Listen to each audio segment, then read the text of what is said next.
welcome to another edition of Pendragon Poetry. This is my campsite in Summerthraki. There's my tent, kitchen area, the shade. So, what we're going to be looking at today is the Grecian Sequanza. Now, over the years, my years as sonneteer, I've developed sort of the Sequanza, which is 14 different sonnets together, and how they are like a family of sonnets, but each has its own identity.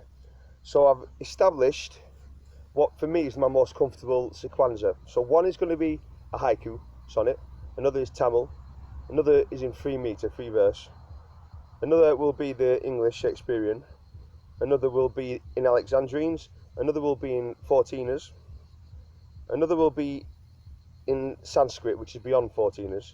Like, it doesn't matter what the rhyme schemes are going to be in these ones. Another is like an ode, which is like like sort of regular stanza shape. Another is going to be in blank verse. Another is going to be in Englynion, the Welsh one. Then you've got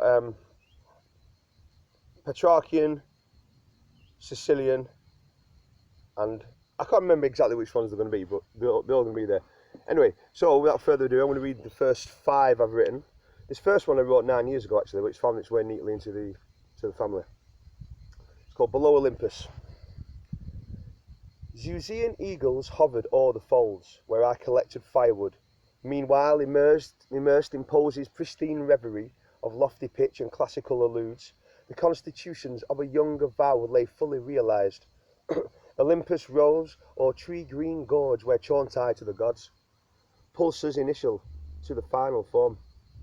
An hour of velvet wonder in my life, inspirational, talismanical, idyllic launchpad of a lofty muse.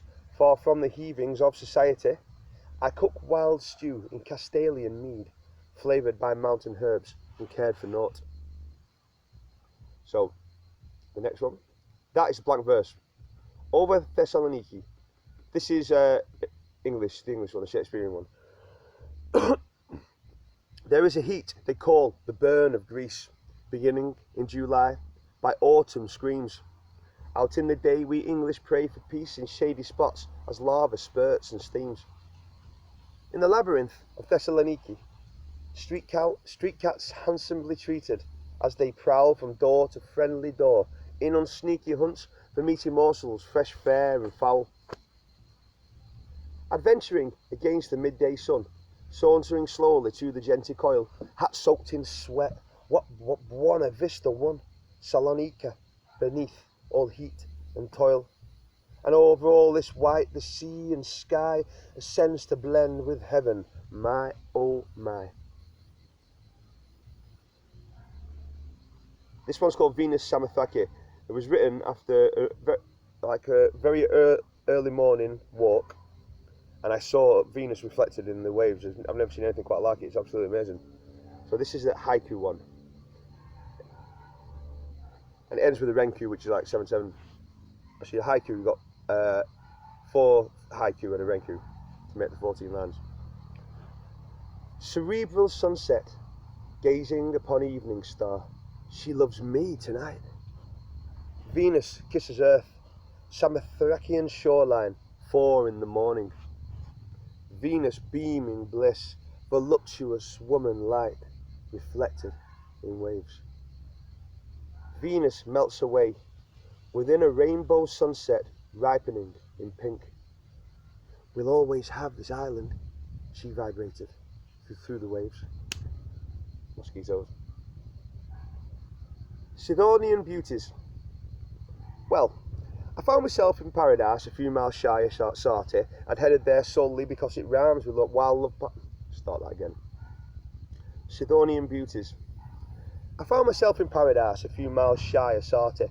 I'd headed there solely because it rhymes with wild love party. A wee secluded nudist beach with pyres of burnished driftwood. I thought I'd stay as gracious while as Thracian poets should.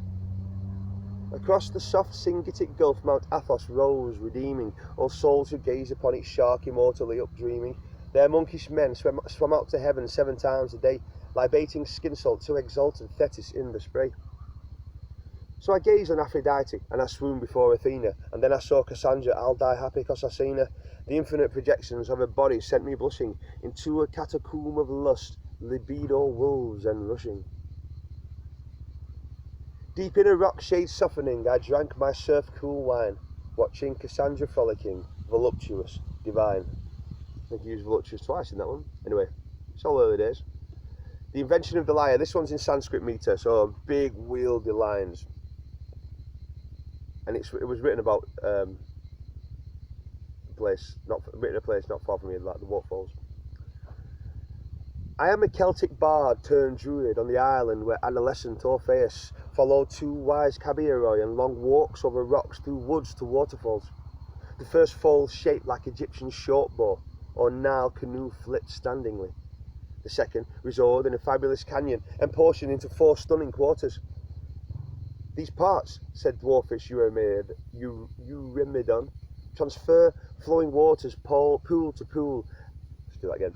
These parts, said dwarfish Eurymedon, transfer flowing waters pool to pool. As such, the natural rhythm of human music distilled through 4 sieves must be.